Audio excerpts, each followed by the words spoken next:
Hello everybody, this is Margaret Harris in Geneva on this Thursday, August 13, welcoming you to today's World Health Organization press briefing on COVID-19. We have with us, as always, the WHO Director General, Dr. Tedros, along with Dr. Mike Ryan, Executive Director of our Emergencies Program, Dr. Maria Van Kerkhove, Technical Lead for COVID-19, and a big panel of experts today. So please ask a good broad range of questions. Our experts include Dr. Bruce Aylward, Dr. Mariangela Simao, Dr. Sumia Swaminathan, who's joining remotely, and quite a few others. As usual, we're translating this simultaneously in the 6 official UN languages, plus Portuguese and Hindi. Remember that under the Zoom system, you need to go to the Korean button to use Arabic. But now, without further delay, I'll hand over to Dr. Tedros. Dr. Tedros, you have the floor. Thank you, Margaret. Good morning, good afternoon, and good evening. We're half a year on from the WHO sounding its highest alarm by declaring the COVID-19 outbreak a public health emergency of international concern. At the time, on 30 January, there were just 100 cases outside of China and no deaths. Since then, there has been an exponential rise in cases, and every country in the world has been impacted. And with major disruptions to essential health services, the ripple effects of this pandemic are having a major impact politically, economically, and in how people live their day-to-day lives. Everyone is asking, so how do we go back to normal? And today, I want to talk about not how we're going to go back, but how we're going to go forward. And that to move forward, the best bet is to do it together. In early January, at the beginning of the outbreak, WHO activated our global technical networks to gather all available information about this virus. Within the first 2 weeks of January, the viral genome of COVID-19 was mapped in China, shared globally, and the first PCR test protocol was shared on the WHO website. This enabled the first diagnostics to be developed, vaccine research to start, and soon after, millions of tests, PPE and supplies were shipped around the world. In February, we held the WHO's Research and Development Blueprint meeting, where scientists and researchers from across the world came together to identify research priorities. A roadmap was created for the development and fair distribution of diagnostics, therapeutics, and vaccines. Also in February and March, numerous countries showed that it's never too late to suppress COVID-19 using a comprehensive approach. This includes active case finding and isolation, contact tracing and quarantine, adequate testing, and appropriate clinical care. With these tools, it was clearly possible to break the chains of transmission by a combination of traditional public health techniques.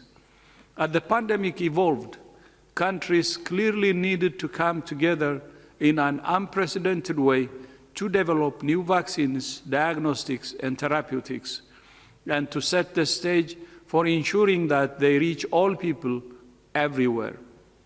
In April, WHO convened world leaders and launched the Access to COVID-19 Tools Act Accelerator. In just 3 months, the accelerator has already shown results. As of today, 9 vaccine candidates are already in the COVAX portfolio and going through phase 2 or 3 trials, and this portfolio, already the broadest in the world, is constantly expanding.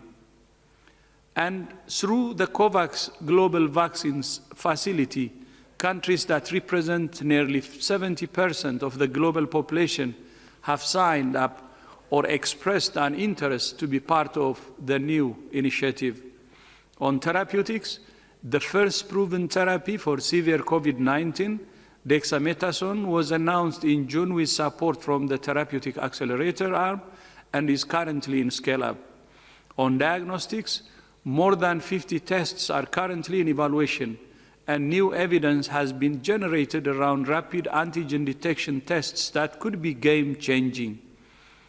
The ACT Accelerator is the only global framework for ensuring the fair and equitable allocation of COVID-19 tools.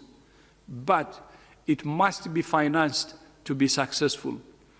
IMF estimates the pandemic costs the global economy $375 billion a month and predicts a cumulative loss to the global economy over 2 years of over $12 trillion. The world has already spent trillions dealing with the short-term consequences of the pandemic. G20 countries alone have mobilized more than $10 trillion in fiscal stimulus to treat and mitigate the consequences of the pandemic. That's already more than 3.5 times as much as the world spent in the entire response to the global financial crisis. It's easy to think of the ACT Accelerator as a research and development effort, but in reality, it's the best economic stimulus the world can invest. Funding the ACT Accelerator will cost a tiny fraction in comparison to the alternative where economies retract further and require continued fiscal stimulus packages. Before spending another $10 trillion on the consequences of the next wave, we estimate that the world will need to spend at least $100 billion on new tools, especially any new vaccines that are developed. The first and most immediate need is $31.3 billion for the ACT Accelerator. The ACT Accelerator is the only up and running global initiative that brings together all the global research and development, manufacturing, regulatory, purchasing, and procurement needed for all the tools required to end the pandemic. Picking individual winners is an expensive, risky gamble. The ACT Accelerator enables governments to spread the risk and share the reward. In particular, the development of vaccines is long, complex, risky, and expensive. The vast majority of vaccines in early development fail. The world needs multiple vaccine candidates of different types to maximize the chances of finding a winning solution. When a successful new vaccine is found, there will be greater demand than there is supply. Excess demand and competition for supply is already creating vaccine nationalism and risk of price gouging. This is the kind of market failure that only global solidarity, public sector investment, and engagement can solve. But the ACT Accelerator funding gap can't be covered by traditional development assistance alone. The best solution for everyone is a blend of development assistance and additional financing from stimulus packages to fund this effort. And this blend of financing is the best solution right now because it's the fastest way to end the pandemic and ensure a swift global recovery. We live in a globalized economy, and countries are dependent on each other for goods and services, transportation and supply. If we don't get rid of the virus everywhere, we can't rebuild economies anywhere. And the real beauty of the ACT Accelerator and its work is that stimulus investments and globally coordinated rollout of new vaccines, tests, and therapeutics would have a major multiplier effect on our economies. The sooner we stop the pandemic, the sooner we can ensure internationally interlinked sectors like travel, trade, and tourism can truly recover.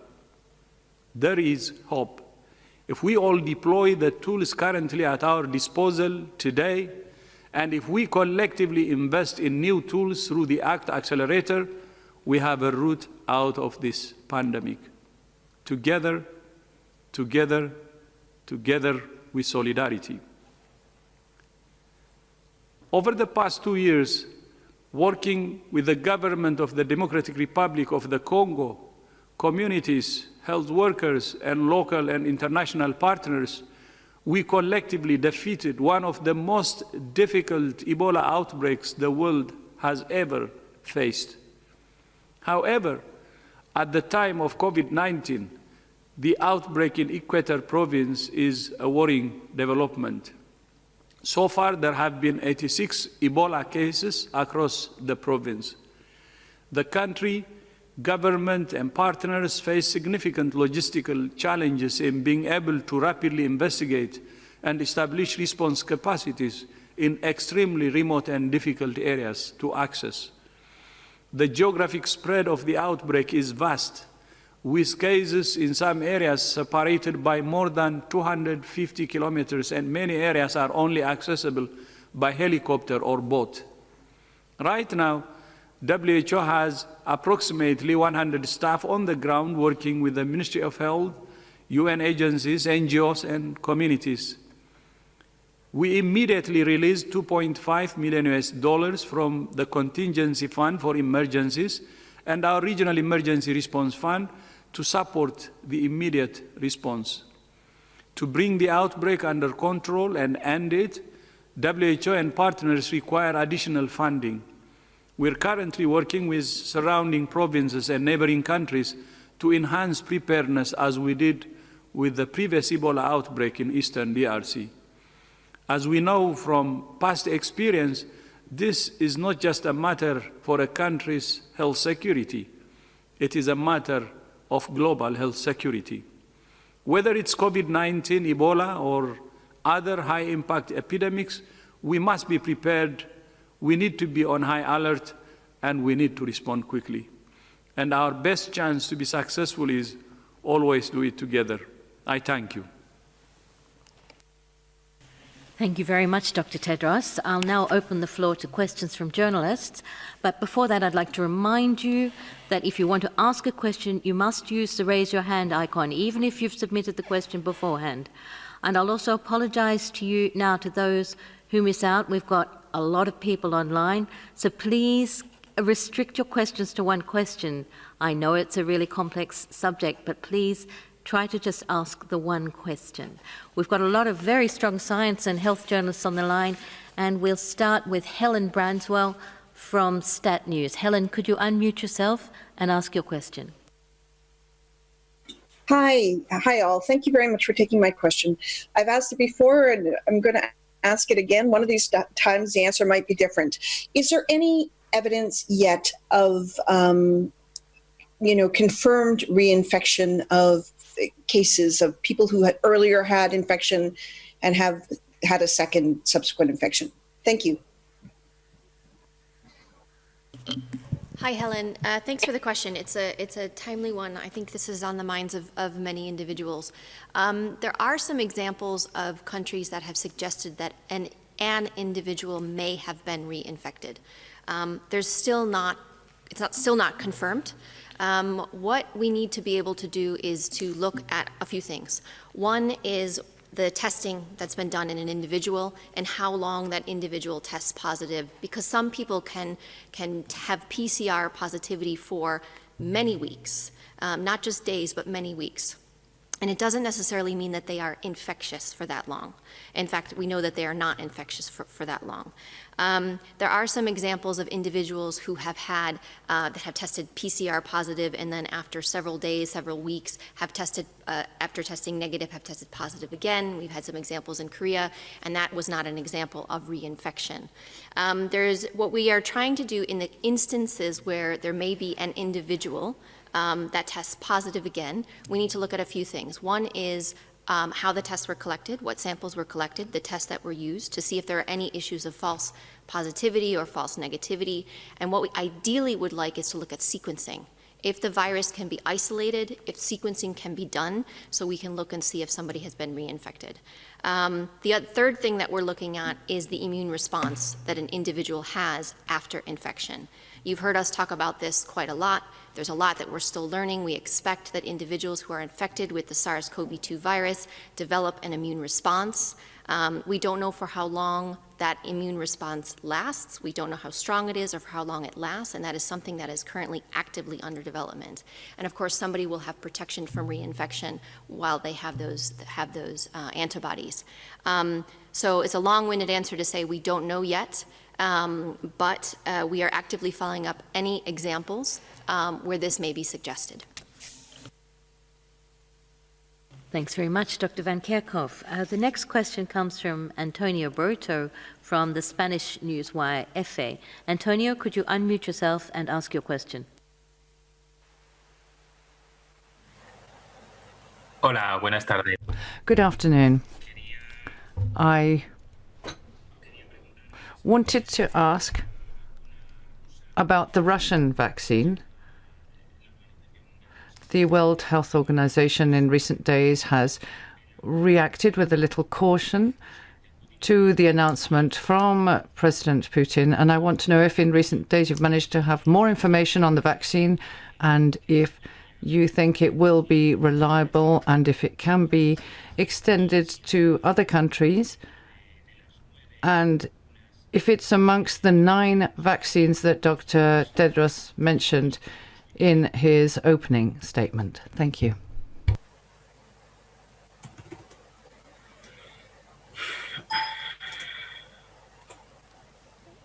The question was about the Russian vaccine.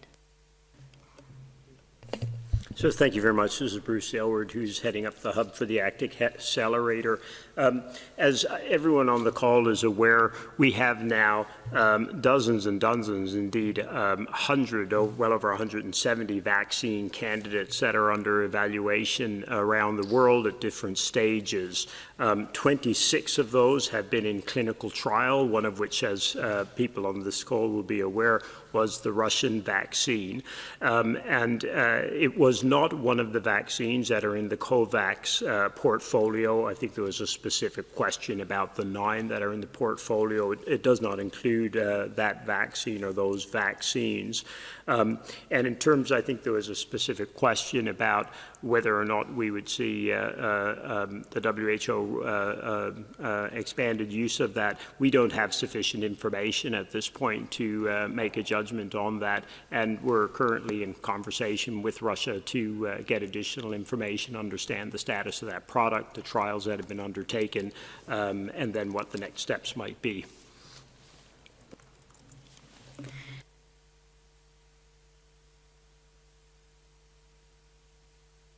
Add anything? Sorry, Dr. Swaminathan on the line. Do you want to add anything? No. Doctor, no, nobody I think that's fine, Margaret, that's fine. I don't want to add anything. Thank you so much. The next question goes to Kai Kupferschmidt from Science. Kai, could you unmute yourself and go ahead? Yes, thanks for taking my question. So very, very big picture question. I'm curious, so, following the WHO numbers on COVID-19, you can kind of see that globally the numbers are leveling off. Now, I'm aware that this is, as a pandemic, this is a lot of different outbreaks, all going on at the same time, each with its own dynamic. I'm just curious whether you can speak a little bit to, the global picture at the moment. How do you see it? Do you expect the numbers globally to kind of stay at this spot or even go down? What's the dynamic if you take the very big picture view at the moment? Thanks. I think I can start, but Maria, Bruce, and others may wish to weigh in. I think yes, I mean, you are right. The numbers vary from week to week, from month to month, from geography to geography. But I think what we have to keep in mind is a very small proportion of the world's population have actually been exposed to this virus and have developed an infection and have developed an immunologic memory to the virus. So this virus has a long way to burn if we allow it to. It may move in certain populations more efficiently, depending on behaviour. It may move in certain populations depending on whether people are spending more time inside or outside. It may return in colder periods. It may do many things. But the one thing I think we have to remember is most people, the vast majority of people, remain susceptible to this infection. Countries, I think, in terms of the overall global picture, there are still a number of countries that are very much dealing with extensive, uncontrolled community transmission, with all of the consequences that go with that, with pressure on the health system, preventable deaths, and all of the socioeconomic damage that goes with that, having to take very, very strong measures to try and control the disease. There's a number of other countries at the other end of the spectrum who have previously brought the disease under control but are now experiencing spikes in the numbers of cases, mainly related to clusters of infection around particular events, around particular contexts, around crowds, around gatherings and other things. And they're struggling obviously to bring those clusters under control in order to prevent community transmission reigniting. And I think that's probably the key issue here. Once you get community transmission under control and you get back to clusters or sporadic cases, you have to try and keep it there. Because if you take pressure off this virus, it will slip back towards community transmission. And once community transmission takes off, establishes itself and becomes intense, then you have all the consequences of the health system under pressure, death rates rising, hospitalizations rising. So the key objective for us all is to try and suppress infection to a point where we have control at community level, and then risk manage our way through this. And we have to make some difficult trade-offs. Opening schools versus crowded gathering places. We need to make choices. And some of those choices are not easy. They are hard. And I think that's going to be the struggle over the coming months. Making good choices. Governments making good choices.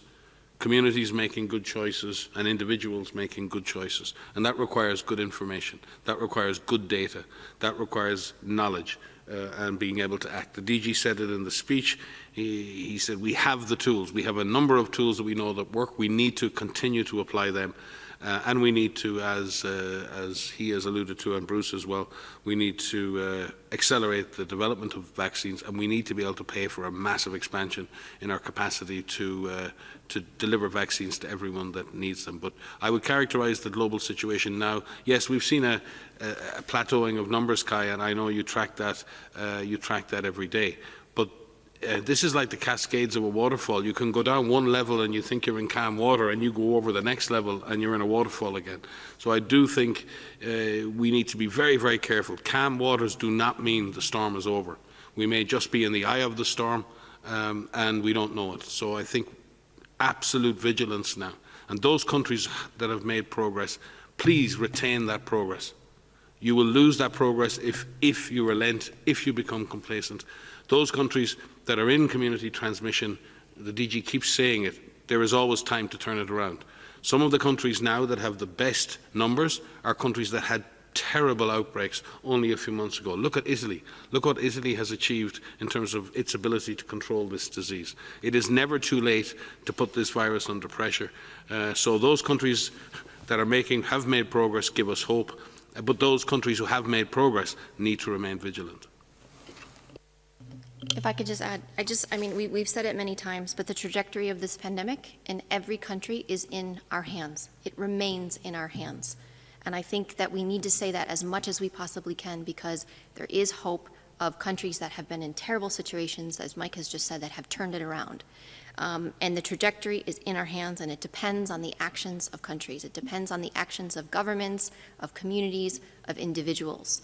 There are many situations where we have choices, where we can reduce our risk of exposure, and it is really, really critical that as societies open up, that we minimize the infections, the number of people that get infected, even among people who are at a lower risk of developing severe disease, because they may also pass the virus to somebody else who may be of a vulnerable category, who could develop a severe disease, need hospitalization, and die. And I think that's really, really important. And I think what we're learning 7 months in is that the actions that need to be taken at the different levels to suppress transmission, to reduce mortality now, with the tools we have now, are fairly clear. It's the implementation that is incredibly difficult. And the consistency and the vigilance and the focus to do this, having clear plans, but localized, adapted implementation is really, really difficult. And to have this done at the scale that's necessary, depending on the intensity, and what we're seeing for countries that are opening up, that are seeing these clusters, really quick action to stamp out and put out those individual fires where those outbreaks are happening is proving successful. So as an individual, avoid the crowded places, wear a mask where appropriate, listen to your governments. If you're asked to stay home, please do so, because there are many frontline workers, essential workers who are out there who are doing incredibly hard work that are keeping people alive. Everybody has a role to play, and we will say this over and over and over again, that we have control, we have power, that we can play a role in this and really do everything we can to prevent ourselves getting infected and preventing ourselves from passing it to someone else. Thank you very much, Drs. Ryan and Dr. Van Kerkhoff. I'd also remind you, as I said, we've got a wealth of expertise in this room and on the line. I mentioned Dr. Soumya Swaminathan. We also have Dr. Hanan Balki, who can talk about the therapeutics arm of the ACT Accelerator, among many other topics. We also have Dr. Edward Kelly, who can talk about the health systems arm of the ACT Accelerator. So you've got a great opportunity here today. The next question goes to Simon Ateba from Today News Africa. Simon, please unmute yourself and go ahead. Thank you for taking my question. This is Simon Ateba from Today News Africa in Washington, D.C. It's been 6 months since the first confirmed case of COVID-19 was recorded in Africa. Between then and now, more than 1 million cases have been recorded and over 24,000 people have died. However, these cases are mainly concentrated within 5 countries in Africa: South Africa, Egypt, Nigeria, Ghana, and Algeria. I was wondering, do we know exactly why some countries are affected more than others? And what are other countries doing right that these 5 countries are not doing? Thank you. Thanks, Simon. I think there's a number of factors at play here. I think, if I remember correctly, you said South Africa, Nigeria, Ghana, Egypt, and what was the other one? Ghana. And if you look at those are very high populous. I think Egypt and Nigeria and South Africa, probably the most populous countries in Africa. So yes, we would expect the most cases to be in those countries because that's where we have the most people. Some other factors: South Africa would have imported disease much earlier than other countries, quite early in the course of this pandemic. The pandemic has had longer to generate its epidemic curve in that situation. Equally, Nigeria as well. So some of these countries are highly connected. If you look at these countries, they're very connected through direct airline routes and others to Europe, and they may have imported disease earlier. They also have a lot of family and other links with other countries. So there may be elements of how the disease and when it was introduced into those countries. Also, I would argue that paradoxically, these 5 countries actually have relatively strong public health systems. They have good surveillance systems, they have good national labs, and they may actually be detecting more cases than some other countries. So the absence of evidence is not evidence of absence, and in this case I think countries with stronger public health laboratory systems tend to find cases more quickly. So equally though, on the other side, there are risk factors associated with these countries, and that is large, dense urban populations in Nigeria, in South Africa, in Egypt, and therefore on the other side of it there are pockets of poverty and large pockets of urban poverty in which this disease can spread much more easily. So I'd say there are factors in 2 directions, Simon. These countries are more at risk. These countries have larger populations. These countries have strong surveillance capacity to detect, but also there are real reasons why these countries are at higher risk given their population distribution and their dense peri-urban and urban populations. Maria, would you like to add? Yeah, just to briefly add to say, in addition to what Mike has said, I think one of the things we need to accept that in all countries, there are unrecognized cases that are not being picked up by current surveillance strategies, that are not being picked up by current testing strategies. And while Africa has done an incredible job of building and increasing and expanding testing capacity to be able to detect COVID-19 cases, it isn't evenly distributed throughout the entire continent. And so I think there may be unrecognized cases that way. There's also demographic differences where you have younger populations. Median age of a population is younger than some countries, perhaps in Europe, in North America. And you have different prevalences of underlying conditions, which put people who are infected with the SARS-CoV virus at a higher risk of developing severe disease, therefore possibly being detected by the health system. And I think there's a number of factors there. And I think in the beginning of this pandemic, we were asked this question a lot of why aren't we seeing so many cases in this country or that country? So it's a combination of factors. I think one of the things that I find quite interesting are the results from the early Ciro epidemiologic studies. There's a variety of them, a large number of them that are happening across the globe, more than 100 at present. And some of the early results in Africa are suggesting that there are people who have detected antibodies, meaning that they have been infected, but they were unrecognized. They weren't picked up by the current system. And so I think we also need to look at that data as well. And perhaps they didn't develop a severe disease, or they didn't develop a disease and therefore weren't picked up. So as Mike has said, it's a number of factors that are largely contributing to why we see differences in testing and differences in detection across countries. Thank you very much, Dr. Ryan and Dr. Van Kerkhove. The next question is from Bianca Rotier from Il Globo, Brazil. Bianca, can you unmute yourself and ask your question?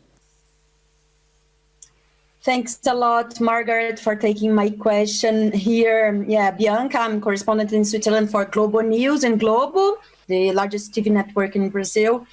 And China, my question is about China that announced today that chicken wings imported from Brazil tested positive for COVID-19. So what should be done in a situation like this? Can we get infected by the virus from food, including frozen food? What are the risks? What are the recommendations for consumers, people that work in transportation of food and also in production and packaging, and of course to companies and governments as well? Thanks a lot. So thanks for the question. I can start, and maybe Mike, you would like to supplement. So yes, we are aware of the reports of these tests. What we understand is that China is testing on packaging. They're looking for the virus on packaging, and they've tested a few 100,000 samples of looking on packaging and have found very, very few, less than 10 positive in doing that. We have issued guidance with FAO on food handlers and working with food, working with frozen foods, working with live foods to keep people safe in their working environment. We know that the virus can remain on surfaces for some time, but the virus can be inactivated on your hands if you wash your hands or use an alcohol-based rub. And if the virus is actually in food, and we have no examples of where this virus has been transmitted as a foodborne, whereas someone has consumed a food product, the viruses can be killed, like other viruses as well, can be killed if the meat is cooked. So we have issued guidance on how to ensure that people who are handling these products can work safely. And may I just add, because I think people are already scared enough and fearful enough in the COVID pandemic, it's important then that we track findings like this, and it's important that we don't discount scientific evidence where we find it. But it's also important that people can go about their daily lives without fear. People should not fear food or food packaging or the processing or delivery of food. Food is very important, and I would hate to think that we would create an impression that there's a problem with our food or there's a problem with our food chains. They're under enough pressure as it is already. We will continue to track findings like this, but as Maria said, there is no evidence that food or the food chain is participating in transmission of this virus, and people should feel comfortable and feel safe in the now. There are many other reasons why we need to protect and we need to cook our food properly, and there are many other contaminants of food that occurs, but I think we should not be placing COVID as a risk in this area. I think it's important that we don't conflate observations like this into a major concern around food. Our food, from a COVID perspective, is safe, but there are many other reasons that we need to keep our food chain safe, and many people work very, very hard across the world to ensure that our food is safe and of the highest quality. And Dr. Van Kerkhoff. The next question goes to Michael from CNN. Michael, can you unmute yourself and ask your question? Good afternoon from Ottawa. This is Michael Bosicure. I'm a contributor to CNN Opinion. There's been a lot of talk, thank you for taking my question. There's been a lot of talk about the expected demand for the new vaccine, but as you know, anti-vaxxers have taken to social media in a big way. In fact, I'd say there's almost a virus of disinformation out there about the future vaccine. And according to a CNN poll in May, and this is quite shocking, about 1/3 of Americans said they would not get vaccinated against coronavirus, even if it were widely available and low cost. And then just quickly, I interviewed just now the head of Rotary International, John Halko, and he said one of the end games of COVID crisis will be vaccinations and that there will be resistance.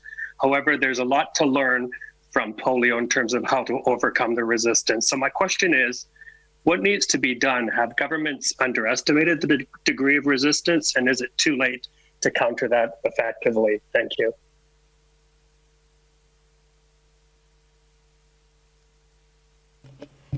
Thank you for the question, because it's absolutely important that there's work on both sides on the vaccine acceptance and also on the vaccine hesitancy. And WHO takes this extremely serious because, as you mentioned, there are already problems with routine vaccination. And we've seen that the problems are related either to mistrust on institutions or on scientific information, but also because of the very rapid access to incorrect information that happens through social media and so on. So WHO has been working in the past years, and it's intensifying its work with the social media platforms to ensure that there is early detection of incorrect information, and that also people looking for information that they have access to the right sites that provide solid and scientific-based information on vaccine. But this is absolutely a work stream that WHO is taking very seriously, thinking that we will need to have a rapid uptake in many countries as vaccines become available. Thank you. If I could just add, some of the things we're doing right now about this issue, in addition to what Mary Angela just said, is that we're engaging with a lot of different groups right now to discuss vaccine understanding, what a vaccine is, what a vaccine does, what it's meant to do, what it can't do, how these are being developed to be a safe and effective vaccine, even though it's a rapid development. The steps are not being skipped. In terms of safety and in terms of efficacy, and also to understand acceptance and demand. And so we're working with different groups to work on communication packages, listening, and so this could be worked on now as the vaccine itself is being developed. But what we understand from most countries that are communicating with us, most groups that are working with us, civil society, individuals, that most people want access to a safe and effective vaccine. So there's a lot of different avenues that we are pursuing, but really trying to increase vaccine understanding, acceptance, and demand is something that we take very, very seriously, and we're listening and we're learning and we're developing those communication packages. And maybe also speaking to the costs of doing all of this, we need to invest in a dialogue with people, with communities, in creating the conditions in which these vaccines, we hope, can be introduced in the most successful way. There are reasons for vaccine hesitancy, there are reasons for lack of acceptance of vaccines, and they range from specific fears about the vaccine to distrust of government. There are many different reasons, and Bruce has vast years of experience in polio, overcoming issues and misunderstandings and misinformation. Spent many years at it myself. If you think about Congo, Eastern Congo in the last year and a half, we were using an investigational use vaccine, brand new vaccine, in a population in the middle of a highly conflictual situation with a very disrupted society. And through the work that we, UNICEF, the government and others did with communities, we had 97% acceptance of vaccine amongst eligible people for that vaccine. That's incredible. That's a great testament to the people of Congo, to their understanding, to their acceptance. But it's also a two-way street. There must be a dialogue. People need to be allowed to have a conversation about vaccines and have a proper conversation. It's not a one-way street. It's not about shoving things down people's throats. It's about having a proper discussion, good information, a good discussion on this. And people will make up their own minds. And I think science and government have a job to do, and that is to make the case. I think communities and people have a job to do, which is to listen to that case. And hopefully the result of that will be a widely accepted, successful vaccine that could bring this pandemic to an end. Bruce? Hi, thanks, Mike. And Michael, thank you for the point. I don't want to belabor it because others have covered the big points, but first, no one's underestimating this. And one of the ways and things that we're doing to address it also is to make sure that we're putting together an integrated package of tools. And that's what the ACT Accelerator is all about. We all want a silver bullet, but we want to make sure we have multiple ones. We need better, faster diagnostics. We need therapeutics. We need the vaccines. Not everyone may use a vaccine. It may not work in everyone, so we need the other tools. And as Mike has been emphasizing, we need those tools now, especially the diagnostics, to be able to get the massive step change in terms of the coverage of folks who, number one, know their status, whether or not they have the disease, and number two, whether or not they're still shedding and they're isolated properly. So that's the reason, and again, one more of the arguments, as we do all these pieces to work now to be prepared for optimum uptake, that we also have the other tools. Maria made the point, but it's another thing to emphasize. One of the key things we're trying to do with the accelerator is to move in parallel things that we would normally do in sequence. Normally we do the research and development, then we do the manufacturing and the pre-qualification, then we work on the delivery issues. But in this, again, Maria, I think you referred to it, we're trying to do all of those almost in parallel. That's why we need the money up front. That's how we're going to be successful. If we do all the work on the R&D, we don't have the resources to do this community preparedness work, exactly as you're speaking to, we won't be as successful as we want to be, we won't get the coverage that we need, and we won't stop this as quickly as we could with this, with the new tools that are coming online. Thank you very much, Dr. Aylward, Dr. Simao, Dr. Van Kerkhove, and Dr. Ryan for all those fantastic answers. The next question goes to Ye Li of Xinhua. Ye, please unmute yourself and go ahead. Okay, thank you for accepting my question. My question is still about the vaccine. So WHO has always been promoting the equal distribution of vaccines. So now I want to ask, how many countries now have publicly declared that if they have an effective vaccine against COVID-19 being developed, and they will treat it as a public good for the world? And what are the positions of the major countries that have most developments in the vaccine research? Thank you. I think this is a question for Dr. Mariangela again. Thank you for the question. That's a very hot discussion at the moment because we are talking about a vaccine, a safe and effective vaccine being a public health good. And we are talking about ensuring that there is equitable access to the technologies that are developed and that they reach all countries, that they benefit populations in all countries, not only high-income countries. So this is and we're going through a moment where we see that some countries are doing bilateral agreements with companies, but at the same time, we have a global movement where working together in international organizations, WHO, with the Vaccine Alliance, Gavi, and we're working together, discussing with the member states the organization of a global facility. And this global facility will be a pool mechanism to procure, invest in vaccine candidates, and ensure that countries who are participating, it's open to all countries, will have access to the vaccines once they prove to be safe and effective. So far, we have 167 countries already engaged in this process. So I think it's very reassuring that we have such a global commitment towards ensuring that there is, that once a technology is available, that there would be a commitment to ensure that equitable access on a timely fashion, that all countries are reached by the vaccines. Thank you. Thank you very much, Dr. Mariangela Simao. And we'll now move to the next question. We've only got time for a couple more questions because we've got a hard stop at 6:30. The next question goes to John Miller from Reuters. Hi, thanks very much.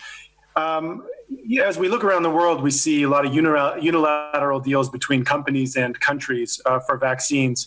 And we heard earlier this week, Dr. Tedros talking about only being about 10% of the way towards the ACT accelerator goal, including the COVAX component of that. And I'm wondering, do you have concern that these unilateral deals, whether it's between Switzerland and a company or the US or Europe, that they are competing with efforts on a multilateral level to address this problem, perhaps in a more comprehensive way? Thanks. Thanks so much for the question. And it relates a little bit to the question that we just heard. It's an interesting situation we're in. When we first started talking about vaccines, of course, against this disease, everybody was quick to say it's so important that we have enough of these products and we equitably distribute these products. But then, of course, we've seen a lot, as you just mentioned, of countries now moving forward on bilateral deals, we call them, or multilateral deals to try and secure access for their populations. And the motivations behind that at a certain level, of course, they can be understood.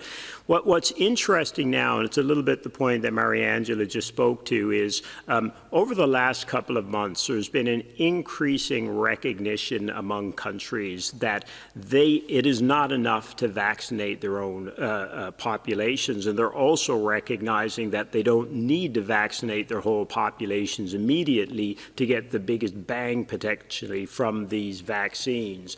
And what we're seeing more and more is that even, in fact, just over the last few days, even in weeks, we're seeing countries that have set bilateral and multilateral deals coming to us and saying, look, how do we work with you to make sure that we're part of a solution that ensures that this rolls out simultaneously to the world? Like the Director General said, there's self-interest in this as well as the moral case for it, because there's a recognition we cannot get the global economies moving again. We cannot get travel, trade, transportation. The world is just too interlinked. And what we've got to do is get pressure off the health systems, because that's been what the real drag on the economies have been. In the course of doing that, we'll save lives. And we can do that, again, a little like Mariangela mentioned, by vaccinating a proportion of the global population together much more effectively than if we were to try and do pockets of it, completely, one at a time. And it's been encouraging and just striking how many countries that are doing deals. And on the other hand, remember, as countries are making deals and the rest, they're sending very loud messages that they want these vaccines, and then manufacturers have a whole new confidence that they need to expand their capacities. They need to produce more of these products, produce more of it at risk. So the key thing at this point is, how do we harness all of those investments into a global solution? And that's what the Director General was speaking about. It's the time now that we have hard evidence that the best solution is to roll this out simultaneously globally. Every economy is interlinked today. It just will not work otherwise. And as we move toward that, now it's the trying to work out, okay, the nuts and bolts. If you've bought a lot of vaccine over there, how do we work with you to make sure that that can be part of a global solution? And that's really where we are. And remember, we have some time to sort this out. We hear a lot of panic about buying and deals, et cetera. But we have a couple of months to work together as a global community to find the solution to this. So we roll these out in the way that's going to be most effective. So a global solution where we're all pooling our risks, pooling our procurement would be the ideal. If we do separate deals, then it is how do we coordinate these so that we don't prejudice any part of the world in a way that's ultimately going to be detrimental to everyone, even those who work to try and vaccinate their own populations completely first. Yeah, perhaps I'll leave it at that. But Mariangela, you've been a big piece of this work. Anything to add?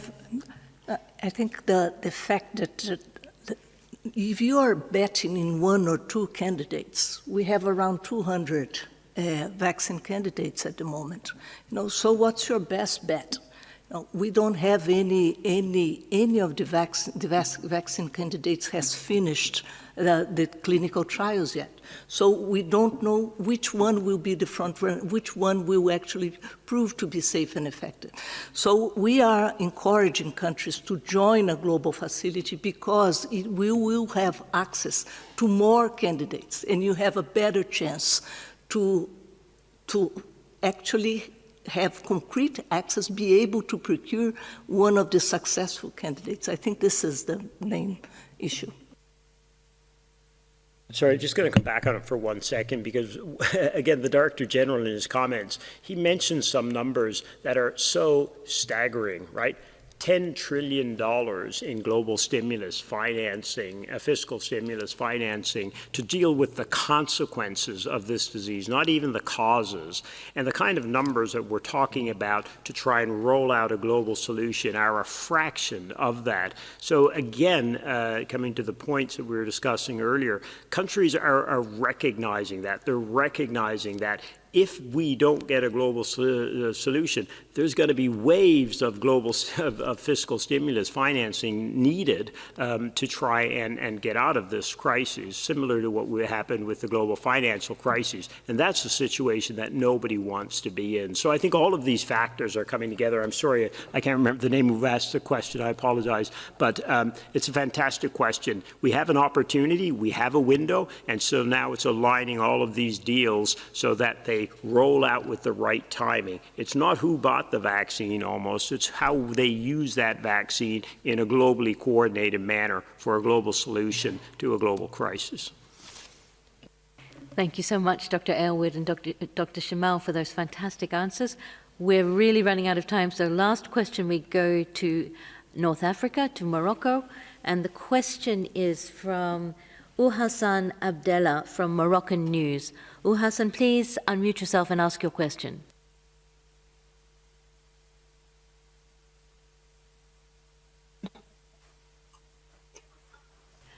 There he is. Thank you for giving me the floor. I'd like to ask about the number of cases in Morocco, where more than 1,400 cases are registered every day or even more. Since the implementation of policies in the country, how can you explain these numbers in Morocco? Thank you. Shukran. Thank you. Shukran. I think this question will be for Dr. Ryan.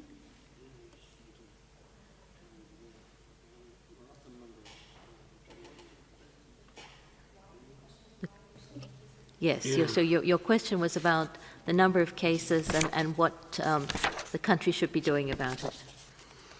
Yeah, we'll just trying to get the exact numbers. Sorry, forgive me, for Morocco. Maybe Maria, you can start. Yes, so according to our data as of yesterday, 35,195 cases.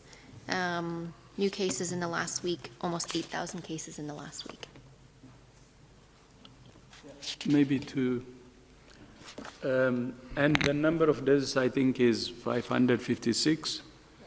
And I think if you see the situation, it's not the number of cases, but the trend is on the increase, both in the number of cases and deaths. So I think Morocco should do more, especially to reverse the increasing trend that we're seeing now.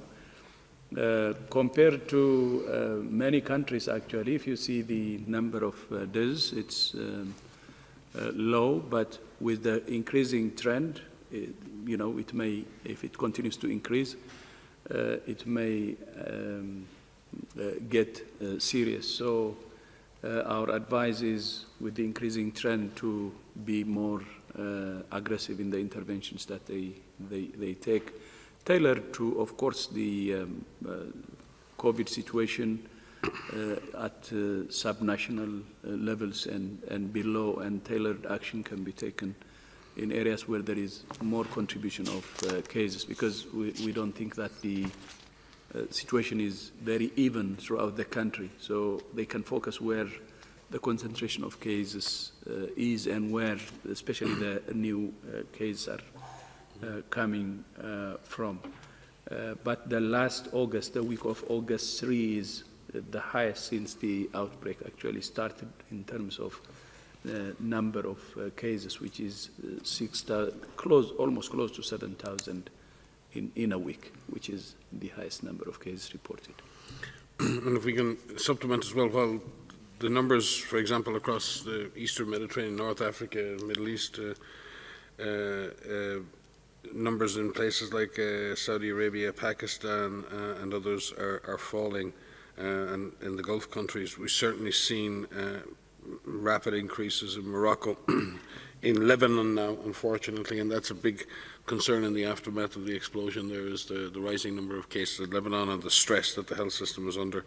But similarly in Syria and Iraq, and of note, in the last 24 hours, Iraq has the most cases, new cases, reported from the Eastern Mediterranean region. I believe that's the first time where Iraq has had the top number of cases for that region. So I think we're seeing a very dynamic situation in the region. Morocco has also had some previous issues of clusters of infections in prisons and other places, and again it shows the difficulty. When you get clusters established in certain areas and certain groups, you may end up with those clusters extending into full-blown community transmission. So Morocco is not alone in North Africa or in the Eastern Mediterranean with an increasing trend of cases, and as the DG says, every country now needs to double down, examine what it's doing, where it's doing it at national and subnational level, and effectively use the tools that we do have. And Morocco has, if you go back over the last number of months, actually Morocco had a very, very low level of disease right the way through the early parts of this pandemic. So there's no question that Morocco has the capacity to do that. Every country has had to contend with flare-ups. Every country has had to contend with this disease bouncing back. The question is not, does the disease bounce back? The disease bounces back. It happens. It's a virus. It exploits weaknesses and gaps in our system. The real test is, how do we react? How do we respond as a government, as a community, as a society, and as individuals to that reality? And I think that's what we would ask each country to do. Don't lose hope when the disease bounces back. Don't blame others. Take action. Everyone takes action together in response to a jump in disease. Then the disease will go away. It'll be pushed away. I think in too many countries, we tend to look for scapegoats. Whose fault is it that the disease is back? Who made a mistake? In an emergency response, there's no time for that. It's a time for action. When the emergency is over, you sit down and then you say, okay, who did what? Who was slow? Who was fast? And during an emergency, we need everyone to act together and act quickly. And I think Morocco has demonstrated right the way through this pandemic its capacity to keep disease at a low level. Morocco needs to get back there again, with many other countries who are in a very similar situation.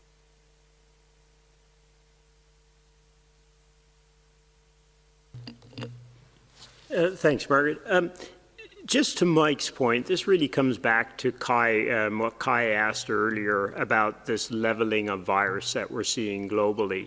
I mean, what we're actually seeing, and as Mike talks about all the time, is two factors. The first is the scale of the susceptibility in the world. The vast majority of the population in the world is susceptible to this disease. The second thing that we're seeing is the stringency of the application of control measures is dropping. People are coming closer together, as Maria's been talking about. Masks aren't being used always the way that they should, et cetera. And so any leveling of the disease that we're looking at should just lulling you into a sense of false security, because this disease, like Mike's been emphasizing, has lots of space to still cause trouble. When it does level, Kai, we have to take advantage of that opportunity to really get the testing in place, get the isolation capacity in place, get the contact tracing and quarantining working, because the vaccines are not going to be here tomorrow, but the virus is here today, which means we've got to use the tools we have today, or we're going to see these flares just like our caller from Morocco emphasized. But there's so much can be done long before we have a vaccine. Thank you so much. And on that important note of hope and action, I will close the press conference. Remember, we will post the audio files, and we will also post a copy of the Director General's speech. Now I'll hand over to the DG, Dr. Tedros, for final words. Yeah, thank you so much. So thank you to those who have joined today, and see you on Monday for our next presser. Thank you.